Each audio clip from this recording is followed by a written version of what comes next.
Как давно ты сидишь тут? До того, как начали строить КВ-6. Живо отпустите меня, а то сюда приедет армия, и вас тут всех заберут в плен. Посадите его в тюрьму, он очень много знает про нашего монстра.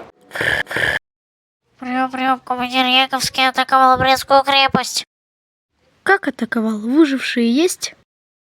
Да, 3 выживших, 1 шаротанка, 1 мортира и 1 Т-26. Отправьте 2 солдат, чтобы они им показали путь до нашей базы. Сержант Менделеев, старший. Остался только 1 солдат, остальные солдаты уехали. Ладно, тогда я поеду с этим солдатом. Сержант Менделеев, старший. Нужно ли подготовить солдата?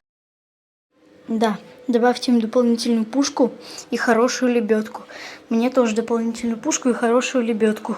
И подлатайте его там, где надо. Так точно.